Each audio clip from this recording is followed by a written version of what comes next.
এই মুহূর্তে জি বাংলার আনন্দী ধারাবাহিকে মুখ্য ভূমিকায় দেখা যাচ্ছে অভিনেত্রী অন্বেষা হাজরাকে। মূলত দিন দুয়েক ধরেই তাকে দেখা যাচ্ছে না এই ধারাবাহিকে। একটা প্রশ্ন গুঞ্জন চলছিল অন্বেষাকে দেখা যাচ্ছে না কেন, এই নিয়ে।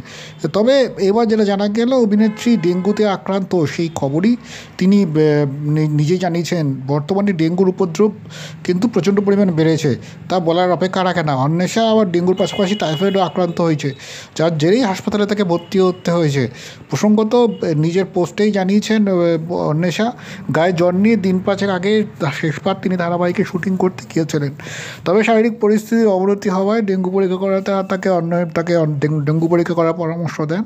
শেষমেশ এই রিপোর্টেই রক্তের যে নমুনা পরীক্ষা করা হয়, সেখানেই ধরা পড়ে যে ডেঙ্গুতে আক্রান্ত তিনি হাসপাতালের শয্যা থেকেই ফেসবুকে সামাজিক মাধ্যমে নিজের খবর জানিয়েছেন। তিনি লিখলেন সেখানে, ডেঙ্গু এবং টাইফয়েডের কারণে আমি হাসপাতালে রয়েছি। শেষ আমি 11ই নভেম্বর শুটিং করেছিলাম, তাও জ্বর গায়ে। টেম্পারেচার এবং অ্যান্টিবায়োটিক্স চলার পরেও না কমার কারণে আমাকে ভর্তি হতে হয়েছে। মূলত এখন কেমন আছেন মূলত আনন্দী অর্থাৎ অভিনেত্রী অন্বেষা, যেটা অন্বেষা জানিয়েছেন এই মুহূর্তে তিনি ভালো আছেন, সব কিছুই তার স্বাভাবিক রয়েছে। তিনি আশা করছেন আগামী সপ্তাহ থেকে তিনি আবার কাজে ফিরতে পারবেন। মূলত তিনি সকলকে ধন্যবাদ জানিয়েছেন। তিনি এটা জানিয়েছেন তার দর্শকের জন্যই তার তিনি তার সব কিছু তাদের পাশে থাকার জন্য তিনি আবেদন জানিয়েছেন। পাশাপাশি তার অনুরাগীদেরও তিনি ভালো থাকার পরামর্শ এবং সুস্থ থাকার পরামর্শ দিয়েছেন। মূলত অভিনেত্রীর এই সামাজিক মাধ্যমে পোস্ট থেকেই তার দ্রুত আরোগ্য কামনা করেছেন।